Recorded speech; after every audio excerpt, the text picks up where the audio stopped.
Neal Battaglia here, saxstation.com. I just got back from the NAMM show in Anaheim, California. I'd like to thank Marcia at Bookmark in Pacific Grove for hooking me up with the pass to get in. I went as her guest, as I've done a number of other years. And so one of the main things I did actually this year at NAMM was I tried some soprano saxophones. I got one soprano mouthpiece as actually a deal with Norbert Sachel in New York. I designed a CD cover for him where I drew some different things. And I got a mouthpiece from him that he did some work on. So I got that mouthpiece. And then actually it was funny, not too long after that, I went to the inside-outside sax retreat near Nashville at Victor Wooden's place. And in the raffle, I won another soprano mouthpiece. So all of a sudden I had these two soprano mouthpieces. I still don't have a soprano saxophone, but I figured I would use the mouthpieces, get a couple of reeds. And then at NAMM, I would try out some different saxophones. So I actually didn't end up playing any tenors at NAMM. I played a few altos, but my main focus was actually on playing the soprano saxophones because I played them maybe a handful of times in my life before, but never too much. And what I noticed pretty quickly was that the different designs on the soprano actually feel very different. So you've got the completely straight soprano saxophone. You've got the ones with the curved neck and slightly curved bell sometimes. Sometimes you just have slightly curved neck. And then you've got the fully curved soprano saxophones, which are yay big. And all three of those designs feel pretty different. And that was kind of the first thing I noticed. You have to adjust your neck strap differently, even within the same brand for these three different kinds. And one kind of feels more like a clarinet, the straight one. The curved one kind of feels more like a saxophone. The completely curved one feels a little bit different. It's very kind of compact. So I think maybe my preference was actually the straight with the slight bend on the neck.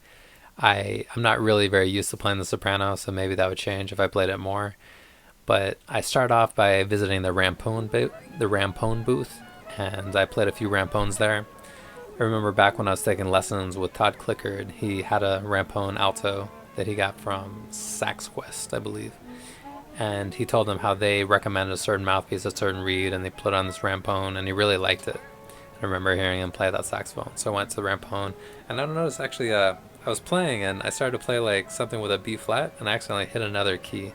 Those Rampone saxophones actually had another like set of keys that aren't really on most saxophones. I guess it's like a high G key, and there's like a few keys that were kind of different.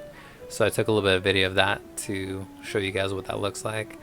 I tried the Yamaha Sopranos. I tried a Yanagasawa. I think I tried a Selmer. I tried the Cannonballs. I tried some Antiguas. So I went around NAMM and I tried these different soprano saxophones. And I would just kind of play some things I know on tenor because tenor and soprano are an octave apart. The soprano is exactly an octave above the tenor, just like the alto is an octave above the bari. So I could kind of play some things in the right keys. I was playing Afro Blue, I was playing Work Song, I was playing a few other songs I actually played I played one of the Kenny G songs that I know, Going Home. I thought it might just be appropriate to play some Kenny G on soprano. I'd never done that before. So yeah, I played some different songs. At one point I was playing Afro Blue on the soprano, and this guy nearby wearing this hat named Darren, he started playing along with me. He started playing some Afro Blue too. I thought that was funny. Saxophone player with a good sense of humor. So yeah, here's some clips of me playing the soprano saxophone. Basically I kind of got a little bit better feel of what it feels like to be playing the soprano with different brands. The biggest variation though that I noticed was really the design of the saxophones. That felt the most different. The different brands did feel different as well, but at the same time I'm not really as used to the soprano, and it's kind of a loud room when you're playing saxophones at NAMM, just because there's music all around you. There's other saxophone players nearby also playing usually. And so I kind of got a sense of what I kind of like, what I might not like. But yeah, it was just kind of interesting to try the different sopranos and get a little bit of a feel for those.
plug that sax thing.